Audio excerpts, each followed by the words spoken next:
porque nós não temos muito tempo. 6 horas tem o show de luzes, a gente tem que andar, e aqui fecha também, daqui a pouco vai fechar e a gente vai ter que sair.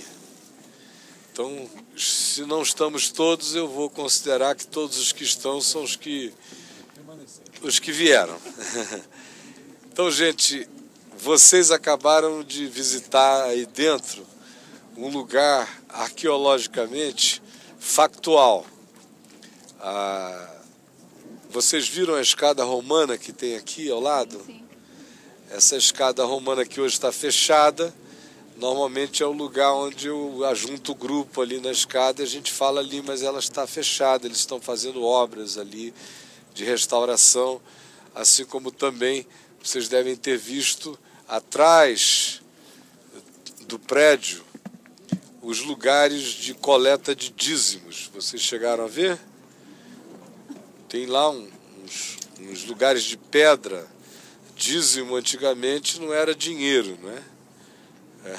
Hoje em dia, se você chegar nas igrejas e levar 20 latas de azeite, eles mandam você de volta. Se você levar sacos de farinha, eles te mandam de volta. E naqueles dias aqui, sobretudo, o dízimo era dado com víveres, com alimentos. Aqueles eram os medidores e os ambientes, os containers para receber dízimos. O que existia no templo, mas na casa do sumo sacerdote também, que era a figura principal do ponto de vista político-religioso naqueles dias em que a dominação no lugar era romana, dos romanos. Os romanos determinavam a política, mas era uma política que levava em consideração os humores da religião. Porque se os romanos provocassem mau humor exagerado na religião, aquilo era um estopim.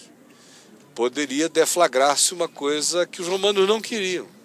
Os romanos queriam impostos e queriam alimentar Roma com tudo que pudesse vir de todas as províncias romanas, na Ásia Menor, no Oriente Médio, no Egito, na Europa, onde eles estiveram presentes, até a Inglaterra. Enfim, os bárbaros, aonde o Império Romano chegou, a política era essa, dominava e daí em diante recebem recursos, porque Roma mesmo não fazia nada. Roma não produzia nada, Roma só explorava o mundo. Roma era uma grande meretriz, ao mesmo tempo era um grande gigolô planetário. E aqui na Palestina, que eles estavam presentes desde 60 anos antes de Jesus, quando eles tomaram conta do lugar, Herodes, o Grande, que foi quem construiu quase todas as coisas grandiosas que a gente visitou aqui, considerando que essa tem sido uma visita rápida da nossa parte, porque tem coisas e coisas e coisas que o Herodes fez.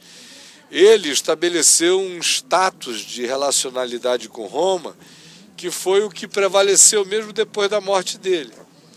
Porque ele era filho misto de um pai do meu e de uma mãe judia. Então ele se aproveitava das duas condições.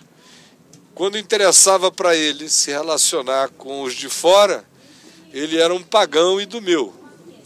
Quando se interessava ele se relacionar com os religiosos judaicos, ele era filho de uma mãe judia. E aí, vivendo nesse limbo, ele fez tudo o que fez e era politicamente uma pessoa habilidosíssima. Então, o status quo que existia nos dias de Jesus era este. O representante romano, o procurador, os procônsules, cuidavam de todas as grandes políticas. Era permitido que o templo tivesse a sua própria guarda, feita de judeus, mas a guarnição geral do país e a determinação política e militar era dos romanos, com as suas legiões, com os seus centuriões, com todas as autoridades romanas que eles estabeleciam no país inteiro. E aqui, neste lugar, nós estamos na casa, naqueles dias, do sumo sacerdote Caifás. Isso não era uma casa de um homem, era a casa de um ofício. Se o cara fosse o sumo sacerdote, ficaria aqui. Se deixasse de ser, viria o outro que se tornasse. Era como uma espécie de palácio do planalto da religião. Mudava o indivíduo, mas a cadeira estava sentada ali. Por que se sabe que aqui, arqueologicamente, sem a menor sombra de dúvidas, a casa do sumo sacerdote? Número 1, por causa das histórias todas que posicionavam a casa dele nessa região do Monte Sião, aonde a gente está. Vocês vejam que o Monte Sião, se alguém não disser que você está no Monte Sião, você nem sabe que está no Monte Sião, não é? Coberto de tanta coisa, além do que ele não é um monte prognato, projetado. Ele sempre foi um maciço rochoso, e a importância dele veio de significações históricas e espirituais a ele atribuídas. Como eu falei ontem lá em Herodes, falando de Gideão, sobre os significados das coisas sendo imantados pelo que nas coisas e nos ambientes aconteceu. Então, no Monte Sião, a casa do sumo sacerdote. Segundo lugar, ninguém civil tinha em casa uma prisão domiciliar. Só uma autoridade poderia ter. E a única autoridade que não fosse romana, com esse poder, era o sumo sacerdote. A prisão romana de Jerusalém era a Fortaleza Antônia. Mas o sumo sacerdote podia ter dentro da casa dele esse lugar para manter pessoas que estivessem provocando uma sublevação que pudesse ser prejudicial à relação política com Roma. Antes de ser entregado aos romanos, o indivíduo poderia ser mantido e contido aqui. Terceira evidência é essa quantidade de recipientes de coleta de dízimos, alimentos, víveres que para cá eram trazidos. A quarta evidência é arqueológica. Não houve interrupção, a não ser a construção desse mastodonte em cima do que fora a edificação original, mas não houve interrupção em relação à certeza sobre este lugar jamais. Uma quinta evidência é essa escada romana que vem lá, ela vinha um caminho que descia dali de onde está o Domo da Rocha com a sua cúpula dourada e o Mesquita de El-Aqsa cinzenta ali, aquela outra abóbada. Logo abaixo está o Jardim do Getsemane. Do Getsemane corria o Ribeiro de Cedron quando havia água. Quando não havia só o vade mesmo do Cedron, o caminho da água seca, passando por toda essa região. E o caminho romano que trazia a pavimentação total do templo até a casa do sumo sacerdote. Essas pedras que a gente tem aqui embaixo são originais dos dias de Jesus, quando trouxeram Jesus manietado lá do Jardim do Getsemane. Ele foi trazido pela escolta do sumo sacerdote para a casa do sumo sacerdote por esse caminho, à noite. E chegou aí, e diz o texto bíblico, que o sinédrio, de maneira informal, se reuniu na casa do sumo sacerdote para julgar aquela questão noturna, porque eles não queriam trazer nenhum levante e nem correr o risco de que houvesse uma insurreição em relação ao que eles estavam fazendo. Tudo aquilo que eu narrei lá na praia de Tiberíades ontem para vocês sobre Pedro, aconteceu nesse ambiente, deste lugar, que hoje a gente tem mais dificuldade de visualizar por causa do templo construído em cima, mas era um lugar onde tinha o acesso à casa, o pátio, tudo isso estava acontecendo aqui. Eu lhes disse que naqueles dias havia uma quantidade enorme de árvores plantadas. Claro, não havia nada do que existe aqui. Tudo que existe aqui é absolutamente artificial e posterior. Naqueles dias os muros não eram exatamente ali, vocês vão ver na maquete como houve mudanças e alteração. Esses muros que estão aqui agora têm 500 anos de idade, já é uma construção posterior. Esses muros foram derrubados muitas vezes. Os muros dos dias de Jesus são aqueles que caíram no ano 70 da nossa era, quando da rebelião judaica e do abafamento romano, que acabou e destruiu o templo e a cidade inteira, e com o dinheiro do que eles saquearam do templo, eles construíram lá em Roma, o Coliseu Romano. O Coliseu Romano foi construído com o saque do ano 70, feito ao Templo de Jerusalém. Isso é interessante você pensar nas duas coisas. Eu, inclusive, tenho um vídeo no qual já gravei falando dessas duas relações. O que eu quero falar com vocês aqui agora? Não é sobre Pedro, que eu já falei bastante ontem. Meu interesse que vocês viessem aqui era para visitar o lugar e darem uma olhada, mas é sobre a questão de quem matou Jesus, que é uma questão que ocupa a imaginação de muita gente de modo muito equivocado, de modo muito doido. Essa questão gera preconceitos, gera racismos, gera atitudes hostis, já provocou violências de todos os tipos. A perseguição aos judeus foi fundamentalmente também baseada, religiosamente falando, no fato de que eles tinham matado Jesus. Até Martinho Lutero, o reformador protestante, chegou a fazer declarações estúpidas, estapafúrdias, acerca dos judeus, de como ter judeu por perto era uma coisa que não cabia. No livro do Hitler, o Minha Luta, Mein Kampf, ele chega a citar Lutero como um dos embasamentos dele para que os judeus fossem afastados por completo de qualquer projeto político expansionista da Alemanha.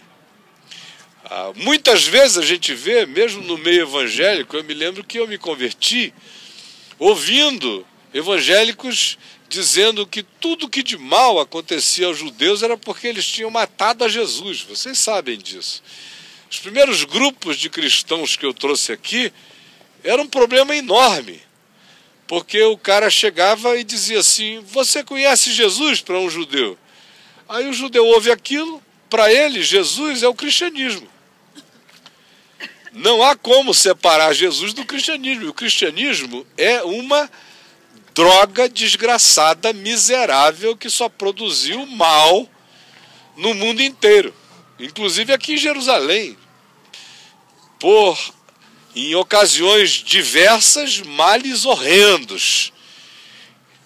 Quem realizou o Holocausto judaico, e aquele foi só o último grandioso holocausto, mas os judeus sofreram vários holocaustos antes daquele ali, foram cristãos, protestantes, alemães, essa coisa toda. Então, você via um cristão brasileiro desinformado, ignorante, como quase a maioria é, chegava e dizia: eu vou chegar aqui e vou evangelizar judeu.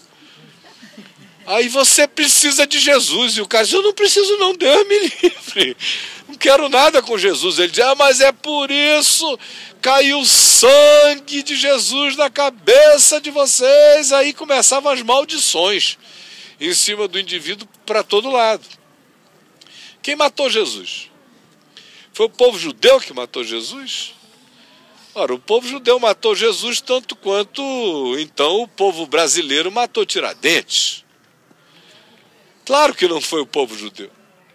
Quem matou Jesus foi o status quo religioso.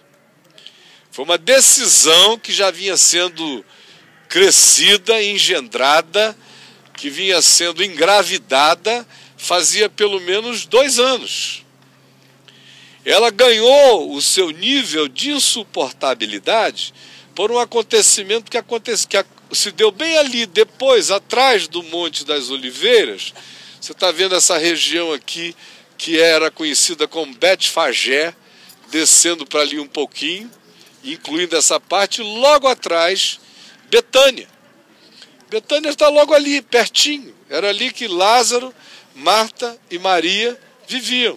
Até hoje o povoado de Betânia está lá. Aquele acontecimento da ressurreição de Lázaro foi o estopim que definiu que eles disseram, o que eles concluíram. Se nós não fizermos alguma coisa agora, ele acabou de ressuscitar um cara podre, de 4 dias, e nós não podemos negar. Essa não dá para explicar. Se a gente não fizer alguma coisa agora, ele vai tomar o poder. Toda a questão tem a ver com poder, com inveja, com domínio, com quem impressiona o povo, quem controla o povo, quem tem mais gente, quem governa, quem dita as cartas. Essa é a questão. Porque se Jesus tivesse sido um ser domesticável, e ele chegasse ali e dissesse, olha, vamos fazer um acordo? Vocês controlam tudo e eu vou apontar e indicar o templo e vocês como autoridade, como os representantes autorizados de Deus na terra. E vocês me deixam tranquilo. Eles iriam dizer que maravilha, esse é o melhor garoto propaganda que jamais se poderia inventar ou ter. Mas Jesus era indomesticável. Jesus era ante todo marketing possível. Alguém que olhasse de fora iria dizer ele sofre de uma síndrome de auto-boicote. Porque aonde ele chega, ele provoca. Como eu mostrei ainda há pouco lá em Betesda, até a procissão que foi pegar água lá embaixo no poço de Siloé e subir para o templo, ele se aproveitou dela para dizer quem tem sede vem a mim, beba. Então aonde ele estava, a coisa toda era virada ao contrário, e ele foi se tornando insuportável por todas as dezenas de razões que a gente lê nos 4 evangelhos. Mas o acontecimento de Betânia foi o ponto final. Se nós o deixarmos livres, todo o povo virá após ele, e eles chegaram a dizer, o mundo inteiro virá após ele. E os romanos virão e tomarão o nosso lugar, porque vão dizer, vocês não tiveram poder de controlar esse revolucionário que está criando esse problema todo, e as pessoas o adoram como Deus e o chamam de Senhor. Temos que acabar com essa história. Então não foi o povo de Israel, foi um grupo de pessoas que dominavam, que controlavam e que queriam manter o poder a todo custo. E o Evangelho de Marcos diz, por inveja o entregaram. Mateus diz, por inveja o entregaram. E é essa fome de poder que é o demônio, é a potestade maligna que está emulando todas as coisas. Aí eles montaram um plano muito bem montado. Plano que envolveu Judas, por razões diversas, que não vem aqui ao caso, quem sabe, conjecturar, mas o fato é que ele se envolveu no projeto, envolveu, a posteriori, criarem um grupo de pessoas contratadas e pagas para, em qualquer que fosse o julgamento público, excitarem os ânimos pedindo a morte de Jesus, como Lucas diz, que eles excitaram um populacho que podia ser mercenarizado, comprado para gritar, queremos a Barrabás solto e Jesus crucificado. E envolveu os romanos, porque era Páscoa. E eles não queriam eles mesmos meter a mão nessa história, eles não queriam sujar a mão naquela data de santificação, de culto a Deus. Então vamos pegar os pagãos para fazerem o trabalho. Além do que, eles não tinham autoridade legal para fazerem uma execução daquele nível. Eles não podiam simplesmente dizer, não, é porque ele alega ser Deus. Jesus tinha que cometer um outro tipo de crime de natureza religiosa para sofrer algum tipo de punição direta, como uma mulher adúltera no templo, que iria ser apedrejada, e Jesus interrompeu. Tinha que ser alguma coisa desse tipo e numa outra ocasião. Aquela não era a ocasião para fazer isso. Não eles. Mas os romanos não observavam a Páscoa. Então é aí que entram os romanos na história. Os romanos são os executores, são os carrascos, são esses, mais do que quaisquer outros, acerca dos quais Jesus na cruz podia olhar para baixo, depois de ter sido pregado, e dizer: Pai, perdoa-lhes porque eles não sabem o que fazem. Eles são só executores de uma medida deliberada por outros, mas de fato eles estão só cumprindo um rito de sentença. E o próprio Pilatos, que entra nessa história toda, e que alguns querem botar um peso extraordinário em cima de Pilatos, Pilatos estava numa corda bamba. Para ele, Jesus não era ninguém além de um grande líder popular, mobilizando um monte de gente. Ele não tinha como olhar para Jesus e dizer: oh, Deus conosco, Emanuel. Não. A mulher dele teve um sonho esquisito, vocês lembram? E na hora do julgamento ela mandou dizer: não te envolvas com esse justo, porque hoje em sonho eu muito sofri por seu respeito.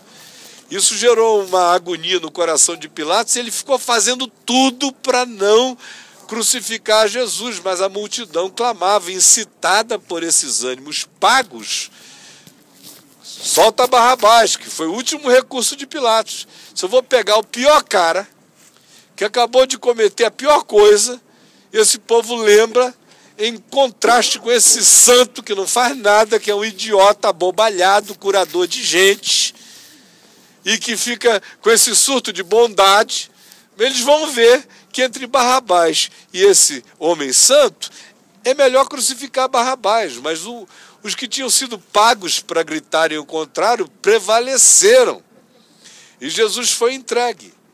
Então, primeiro, acabe-se aqui essa história de que os judeus mataram Jesus. Primeiro porque Jesus era judeu, Pedro era judeu, João era judeu, Marcos era judeu, Maria era judia, todo mundo que estava com ele era judeu. Os que ele curou aqui, a maioria deles, 99,9% eram judeus. Ele mesmo disse: eu não fui ainda enviado, senão as ovelhas perdidas da casa de Israel. Todos que se tornaram seus discípulos, seus beneficiários, todos os que o introduziram triunfalmente em Jerusalém, montado no jumentinho, eram judeus. Maria era judia, Lázaro era judeu, Marta era judia. Enfim, não foram judeus. Foi um pequeno grupo. Agora, é igual o conceito de igreja. Conceito de igreja, você olha e os cardeais se reúnem, os bispos se reúnem, aí dizem: a igreja decidiu. Mas a igreja é o povo, e o povo não teve nada a ver com isso. Foi uma decisão de uns estelionatários que tomaram para si essa prerrogativa e dão a impressão de que há um coletivo unânime a respeito daquilo, quando não há, quando não houve, no caso específico. Então, primeira coisa que eu queria acentuar é esta realidade. Jesus chega, é trazido, manietado, o sinédrio se reúne, decidem pela morte dele, dizem: vamos deixar isso para amanhã de manhã. Ele passa a noite inteira aqui dentro, numa dessas prisões que tinha ali dentro. Tem alguns até que imaginam que seja naquela gota que vocês devem ter visitado. Lembram de uma gota? Chegaram a chegar aí lá na gota, onde tem um Salmo 88 para ser lido, que o indivíduo é baixado e tirado. Tem um monte de cruzes cristãs antiquíssimas que indicam que, do ponto de vista do interesse místico de pessoas devotas, há séculos e séculos e séculos que o lugar vem sendo visitado e tem sido objeto de orações. Tudo isso corrobora, de modo que, por exemplo, um arqueólogo sério como o Dr. Gabriel Bacaí, que é o patriarca de todos os arqueólogos de Israel, é um homem sem cuja autorização não se cava nada no país inteiro, me disse que ele não tem a menor dúvida de que esta é a casa de Caifás, aonde nós estamos. Daqui Jesus foi tirado, e aí tem toda aquela sequência: leva-se-o para Fortaleza Antônia, é julgado lá, depois é açoitado, depois Herodes, que estava na cidade, um dos Herodes, eu quero conhecer esse cara, mandam-no para lá, e Herodes é um ser carnavalesco, é um Clóvis Bornai da política, não é? A maioria aqui não lembra mais do Clóvis Bornai, porque nem era nascido, sinal de que eu sou velho, né? Mas era um cara tão afetado que o Clodovil era sóbrio perto dele, né? O Clóvis Bornai. Aí era um Clóvis Bornai, que aí bota um caniço na mão dele, veste ele de púrpura, tira uma onda, diz, cura alguém, que eu quero ver você curar, nunca vi você curar, você está para morrer, cura. Aí depois devolvem-no a Pilatos. Pilatos e Herodes, que estavam brigados, se reconciliam nesse meio tempo por causa dessa história. E, enfim, segue-se o processional na direção do Monte Calvário, que não é aonde nós visitaremos no último dia, na tumba do jardim. É exatamente na Basílica do Santo Sepulcro, que vocês devem ter passado, no mínimo, na frente dela hoje. Entraram nela, naquele lugar mal assombrado. É um lugar fantasmagórico. É um lugar que você sente a opressão diabólica, não é? Um lugar que você diz, sai em nome de Jesus. É um lugar horroroso. Mas foi o lugar aonde Jesus foi crucificado. Como é que a gente nem sente mais que ali foi o lugar? Por causa das destruições, o piso subiu e nunca foi um corcovado lugar. Era um montezinho com uma cara de caveira onde muita gente era executada e ficava fora das muralhas daqueles dias. Fica dentro das muralhas de hoje, que são muralhas turco-otomanas. Mas das muralhas do primeiro século, o Monte Calvário ficava fora. O lugar que a gente visitará, chamado de Tumba do Jardim, não é, arqueologicamente, de modo algum, o lugar onde Jesus morreu, embora os protestantes, no final do século XIX, tenham encontrado aquele lugar com aquelas características assim bonitinhas, um jardim, não sei o quê, disseram que coisa linda, Deus preservou esse lugar para nós acharmos depois de 2000 anos, porque aquele Santo Sepulcro é um horror. Mas lá na tumba do jardim, sobre cuja realidade lá eu não quererei falar, porque toda vez que eu falo lá, eles vêm e me expulsam. Eu estou dizendo isso há anos, mesmo no tempo em que ninguém acreditava nisso, hoje em dia já é ponto pacífico que não é. Embora eles segurem aquela coisa dizendo foi aqui, mas não é lá. Lá é um Jesus Land. É um Disneyland, é um lugar para você recuperar uma cenografia e imaginar como podia ter sido, certo? Então Jesus foi levado no processional até o lugar do Calvário, onde ele foi morto e ficava fora da cidade. Nós, no entanto, sabemos que as autoridades judaicas, conforme Pedro disse, lá numa das mensagens dele, em Atos, e Paulo disse a mesma coisa numa outra mensagem dele em Atos, disse, sem o saberem, quando mataram, cumpriam as profecias. Sem o saberem, quando mataram, cumpriam as profecias. O próprio Jesus tratou isso sem nenhuma autopiedade. Se importa que o Filho do Homem seja morto e crucificado. Tudo quanto acerca do Filho do Homem foi dito, cumprir-se-á. De modo que a gente tem aqui uma conjunção de livre-arbítrio total e de soberania de Deus total. Calvinistas e arminianos se perdem nesse encontro. Porque os que tomaram a decisão eram livres para tomá-la? Eram. Ao mesmo tempo, ao tomarem a decisão, não cumpriam um desígnio superior, soberano? Cumpriam. Eles eram irresponsáveis, portanto, pelo que faziam? Não. Agora, porque eles eram totalmente responsáveis por exercer o seu livre-arbítrio, isso anula o fato de que tinha algo superior em curso? Também não.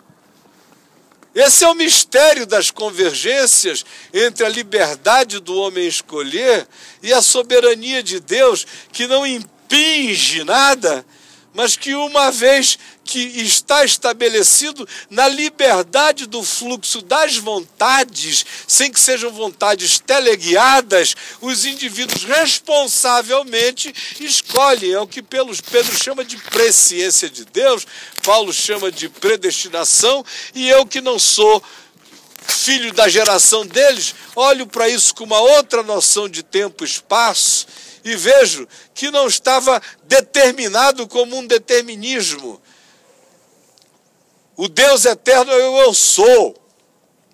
É aquele em quem passado, presente e futuro não acontecem em nenhuma linha do tempo linearizada, acontecem simultaneamente. Nele, o mundo está começando, o mundo está terminando. Nele, Adão está nascendo e o último ente Apocalipse está acontecendo. Nele, a voz dele está arrancando do nada todas as coisas na criação, e a morte e o inferno já estão sendo lançados dentro do lago de fogo. Agora, vá dormir com esse barulho, com essa cabecinha de mucuim da gente, não dá para entender. Mas esse é um fato que eu não posso negar. Não é porque eu não entendo esse absurdo que eu vou negar essa realidade, porque eu existo no absurdo e você também. Nós estamos sentados no absurdo. Nós estamos em Jerusalém, em Galicanto, no Oriente Médio, do planeta Terra, que existe na nossa galáxia, que é parte de uma galáxia no meio de bilhões de galáxias formadas por bilhões e trilhões de entes. E por mais que a gente viaje, o universo continua numa expansão que ninguém sabe aonde é, o teto dele, o chão dele, o fim dele, porque ele é finito, o universo, mas ele existe numa ambiência que está dentro de outra, e dentro de outra, e dentro dele, que é infinito e é amor. Isso é incompreensível para a minha cabeça, mas eu não posso negar, porque eu estou aqui, você está aqui.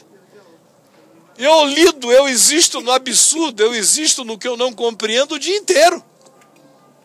Minha vida inteira acontece no que eu não entendo, assim como eu também não entendo a convergência dessa liberdade humana responsável e dessa soberania de Deus responsável, soberania de Deus absolutamente livre. No entanto, eu sei que nele, passado, presente e futuro são a mesma coisa, e que se ele diz que algo é futuro para mim, que estou preso na linha do tempo, mas para ele, falar do futuro e falar do passado é falar da mesma coisa, porque tudo está acontecendo no eu sou, no Deus que diz eu sou. Dá para pelo menos compreender a incompreensibilidade dessa compreensão? Pois bem, não foram os judeus. Meu pai chegou a essa conclusão rapidamente, naquele mesmo dia, acerca do qual já lhes falei, que ele ouviu aquele versículo de Hebreus, capítulo 11, verso 1, lido pela dona Maria José Elias, esposa do reverendo Antônio Elias, enquanto ele abicorava pela porta do templo. E ele falou: que versículo legal! Sabia que a Bíblia era assim? Eu sempre pensei que a Bíblia era uma produção da mente nervosa dos hebreus. Voltou para casa sem ninguém saber e falou para minha mãe: Laci, pega aí a tua Bíblia que eu vou ler esse livro desde o começo. Aí a mamãe disse aquilo para ele: não, esse é o livro que a gente só entende lendo do fim para o começo. Lê primeiro Jesus, depois você vai entender o resto. Aí ele começou, leu Mateus, Marcos, Lucas, João, no mesmo dia, de carreirinha. De carreirinha. Começou 2 da tarde, quando deu 3 da manhã, ele estava em João 19. Crucificação segundo a narrativa de João. Aí ele começa a ler e cai por terra, chorando, compreendendo que a maioria da humanidade não entende nunca. Ele entendeu instantaneamente. E disse: Jesus, Não foram judeus os que te mataram, nem foram os romanos os que te mataram. Jesus, me perdoa, eu te matei. Eu te matei. Foram os meus pecados. Eu sou teu assassino. Quem eu sou te matou. A minha incoerência, a minha alienação, a minha vontade caprichosa contra ti, contra o amor, contra a verdade, contra a vida, te mataram, eu te matei. Eu queria que aqui nesse lugar a gente apenas ganhasse essa consciência. Os coadjuvantes históricos, com as razões, contingências, circunstâncias, interesses políticos, econômicos, foram diversos. Mas ele foi traspassado pelas nossas iniquidades e foi moído por causa das nossas transgressões.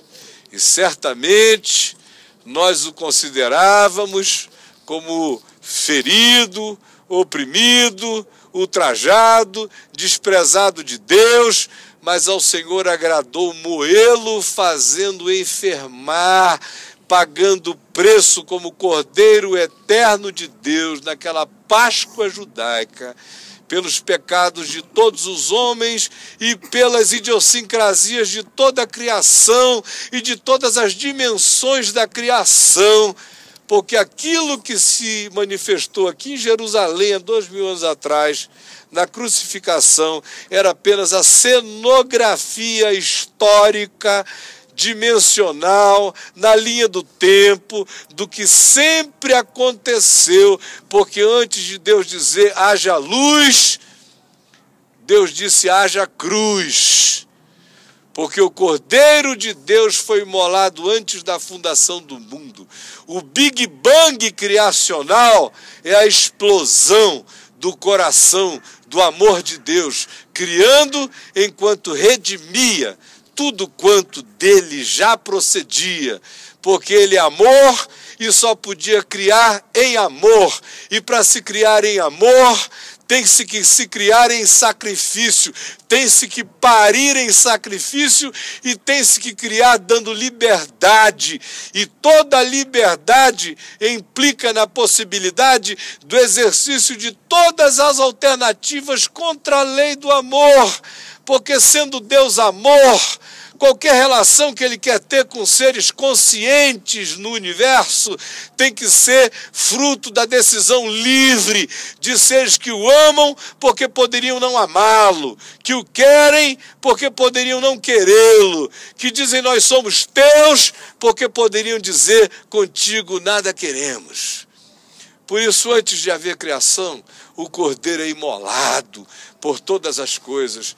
Deus estava em Cristo, se reconciliando com o mundo, Paulo diz na história, mas antes de haver criação, a criação já aconteceu sob o signo dessa maravilhosa reconciliação. E que o Senhor assente essa consciência dentro de nós. E você não idolatre judeu, como tem crente que tem um frisson por judeu danado, né? Uma espécie de tesão por judeu, um negócio assim, ai meu Deus, vou levar meu judeuzinho de estimação. Não existe nada disso. Primeiro os judeus, depois os gregos, do ponto de vista da ordem cronológica de como as coisas aconteceram na linha do tempo. Judeu é meu irmão, é seu irmão, como qualquer outro ser humano no planeta, porque Deus não faz acepção de pessoas. Agora, quem matou Jesus fui eu. Se você não teve nada a ver com isso, eu sinto muito. Mas eu tive tudo a ver com isso e sou um bem-aventurado. Porque por essa graça eu sou salvo, mediante a fé. Isso não vem de mim, é um dom de Deus. E não vem de nenhuma decisão prévia que eu tenha feito, para que nem eu, nem você e nem ninguém se glorie. Porque a decisão de Deus já estava tomada desde antes de haver mundo e foi consumada na história em Cristo. O mundo é que não está sabendo. Evangelizar é dizer ao planeta que já está tudo feito. Os indivíduos é que não sabem disso ainda. Evangelizar é dar a cada pessoa a chance de usufruir o bem que foi feito e de viver por esse bem e de experimentar esta graça. Ao invés de andar sem Deus no mundo, alienados, podemos viver iluminados, reconciliados, pacificados, conscientes, sendo filhos e se sabendo filhos, vivendo não como escravos, mas como filhos, em obediência, sem medos, sem pânicos, sem terrores, sem nenhum tipo de aturdimento, porque já está tudo feito, já está tudo pago, já está tudo realizado, e a vontade de Deus é que ninguém se perca, mas que todos cheguem ao pleno conhecimento desta verdade. Que nenhuma vida se estrague nem no tempo e nem na eternidade. Porque no fim, minha gente, nós vamos também aprender que o inferno existe, que ele dura uma eternidade, mas que a misericórdia de Deus vai de eternidade a eternidade. E que no fim, a misericórdia triunfa sobre o juízo. Amém. Eu sou universalista? Deus me livre. Para mim, todo universalista, me desculpem, é babaca. Que não dá para ler Jesus e ficar dizendo que o inferno não existe. O inferno existe. Dura uma eternidade inteira. Mas nós somos filhos do Eterno, em quem a misericórdia atravessa eternidades. E no fim, o livro do Apocalipse mata tudo. Mata a morte, mata o inferno. Joga tudo na extinção, no lago de fogo. Eu não brinco de viver, porque até aqui no tempo e espaço, brincar de viver já me mostrou que eu posso experimentar infernos e infernos. Eu conheço infernos na minha alma. Não sei se vocês conhecem na de vocês. Não tenho que ter nenhuma experiência escatológica para saber o significado do inferno já existencialmente hoje. Não tenho nenhuma dúvida a respeito dele. Mas também tenho toda a certeza de que ninguém chega lá sem ser avisado com a luz da graça perene, que não acontece apenas quando alguém prega e o outro crê. Pela misericórdia de Deus acontece até quando um médico diz: coração parou, o cérebro parou. Mas a eternidade inteira gira na mente do indivíduo. E ele ainda tem a chance de agora, sem trauma de pai, de mãe, sem complexo, sem imposição religiosa, sem nada, por 6 segundos que duram uma eternidade inteira de luz e de iluminação, escolher. Não como cristão, como islâmico, como budista, como ninguém. Ele olha e ele vê. De modo que só uma alma que esteja em conluio, absolutamente endiabrado, rejeita a luz daquele amor, quando ele se apresenta. Aqui na história, todavia, Jesus diz: a porta é estreita, o caminho é apertado. E a escolha natural da gente leva a gente por caminhos que são caminhos de morte, que tiram da gente o usufruto do benefício do amor de Deus. E evangelizar é anunciar a todo homem que está feito e que cada homem pode aproveitar o que já está consumado e realizado antes de haver mundo. Porque o Cordeiro de Deus foi imolado antes da crucificação. A crucificação é um cenário histórico. A cruz é algo a partir do que todas as coisas foram criadas desde antes de haver. Que Deus nos abençoe. Amém. Em nome de Jesus. Amém. Vamos orar juntos, ficar em pé e orar. E vamos sair deste lugar porque já estão pedindo a Deus que a gente vá. E daqui a mais 50 minutos começa o show de luz. Tá bom?